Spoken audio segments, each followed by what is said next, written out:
A Miami police officer befriends a tiny homeless man with a shocking secret. 10 days after revealing his secret, the man is killed in a bizarre hit and run. Give me some volume on this. In the summer 2015, a tiny homeless man confessed his shocking life story to me. My name's David Usick. I'm a retired police officer.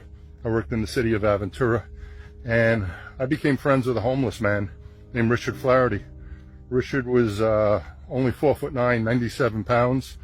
When I first met him, I tried to get him some help, tried to get him off the streets, but he didn't meet the criteria of someone that we can force into a shelter, and we ended up just becoming friends. We'd meet up for coffee and lunch, and I didn't press him on his background, and I didn't press him too much on getting into a shelter because I kind of felt like that's the reason why he talked to me and he trusted me. But it was a good friendship.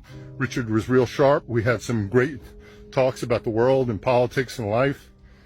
So in the summer of 2015, while I was sitting in a Subway sandwich shop with Richard, he decided to tell me his life story. He just said, "Dave, it's time." So I was nervous at the time because as a cop, you're always expecting the worst. Is he wanted? What is he going to tell me? I like this guy. He's been my friend. I hope this is not something that, it's really just going to destroy all that. So he said, I was the smallest man to ever serve in the U.S. military. I became an officer in the Army, a Green Beret captain in Special Forces. I served in Vietnam with the 101st Airborne and the 3rd Special Forces Group. They were based out of Thailand, and they were doing some missions into Cambodia and Burma. First thing I asked him is, well, how could you even get into the military? And he said that it took him 3 years of letter writing to obtain medical waivers to allow him just into basic. But he said he knew they didn't believe he'd even make it through basic, and that's what they told him. That's what the instructors told him. And the equipment was too big for him. Nothing fit. His leg length was so short that he had trouble, when they would do those long marches. He carried a backpack. He was 97 pounds, but he carried a backpack or rucksack. It's probably about 60 or 70 pounds, so it's pretty remarkable. He jumped out of airplanes, and they used to have to strap extra weights onto him to help his descent. Otherwise, he'd just float off and hang out in the air too long. When he was with the 101st Airborne, one of his first tests as a platoon leader was during the Tet Offensive. He was there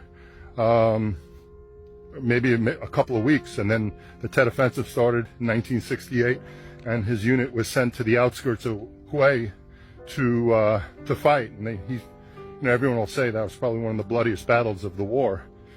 So that's where he got battle tested. From there, he went back to the U.S., went to Special Forces School with the 3rd Special Forces Group.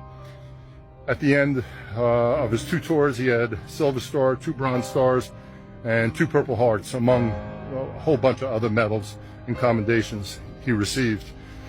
He was forced out of the military in a thing called the RIF, the Reduction of Force. I guess this was 1971-72. The government was downsizing the military, and the first guys who get the boot are the officers.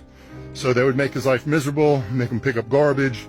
They wouldn't renew his contract, and eventually, he wanted to spend his life in the military. Disappointingly, he left. He went into kind of the murky world of private contract work, military contract work, working as an advisor in Rhodesia and some other countries in Africa. At that point in time, he started getting picked up as a private contractor by the CIA to just do some other missions. All those things were true. I investigated all those things. I found witnesses to corroborate his stories, and sadly, he got killed a week later. He told me when he was telling me the story that he wants me to try to get his cautionary tale out to the world. His thought was he really wanted to explain the importance of the transition from war back into civilian life. So he kind of wanted me to use his story as a cautionary tale for the next guys. Obviously with the Iraq War and the Afghanistan War, that's something he was interested in helping. At that time, I thought I was going to just, collect the information and then find a real documentary filmmaker or writer to handle it. I didn't know Richard was going to be killed, and I didn't know nobody wanted to help me with the project. So I did it on my own, did the best I could to tell his life story. I made a promise to the man I'll get it out to the world, and this is Richard's life story.